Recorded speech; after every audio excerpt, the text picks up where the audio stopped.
Hi friends, welcome back to our channel Harini Rihan 2023. అందరూ ఎలా ఉన్నారు? బాగున్నారా? నేనైతే చాలా బాగున్నానండి. సో ఇప్పుడు టైం వచ్చేసి అయితే 8:30 అవుతుంది. నేను ఆల్రెడీ ఫ్రెష్ అప్ అయితే అయిపోయినా.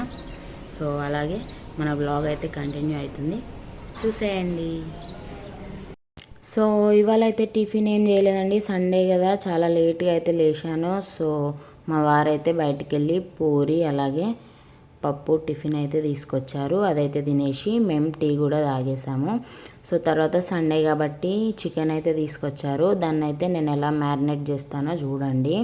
సో ముందుగా చికెన్ అయితే 2 టైమ్స్ క్లీన్గా కడిగేసుకున్నానండి. తర్వాత 1 స్పూను అల్లం వెల్లుల్లి పేస్టు, అలాగే కారము, మన స్పైసీకి తగినంత కారము, ఇంకా రుచికి సరిపడా ఉప్పు వేసుకొని అయితే నేను బాగా మిక్స్ చేశానండి. ముక్కలకి బాగా పట్టేటట్టు అయితే మిక్స్ చేసుకోవాలి. అలా అయితే ఉప్పు కారం అనేది ముక్కలకి చాలా బాగా పడుతుంది, టేస్ట్ కూడా చాలా బాగా వస్తుందన్నమాట.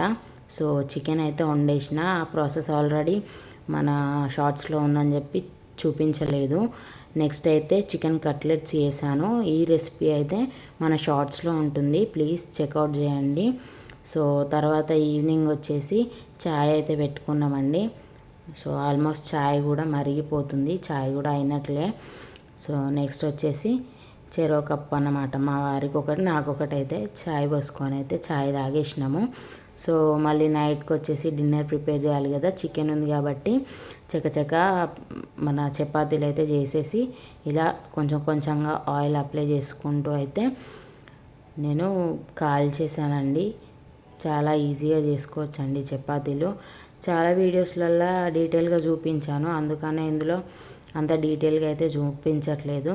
సో ఇలా చకచక ఫుల్ ఫ్లేమ్లో పెట్టి కాల్చుకోవాలండి, అలా అయితేనే పొంగుతాయి, ప్లస్ మెత్తగా బాగుంటాయి. మనం సిమ్లో కానీ మీడియం ఫ్లేమ్లో కానీ పెట్టుకొని కాల్చుకోవడం వల్ల చపాతీలు అనేవి కడక్ అవుతాయి అన్నమాట. సో నేనైతే ఫుల్లో పెట్టే చపాతీలను అయితే కాల్చుకుంటా, మెత్తగా చాలా బాగుంటాయి రేపటి వరకు కూడా. సో డిన్నర్ అయితే అయిపోయింది. పడుకోనరా పిల్లలు అంటే వాళ్ళు పల్టీలు కొట్టుకుంటా ఆటలు అయితే ఆడుతురండి. సో ఇదండి ఇవాళ మన సింపుల్ వ్లాగ్ అయితే.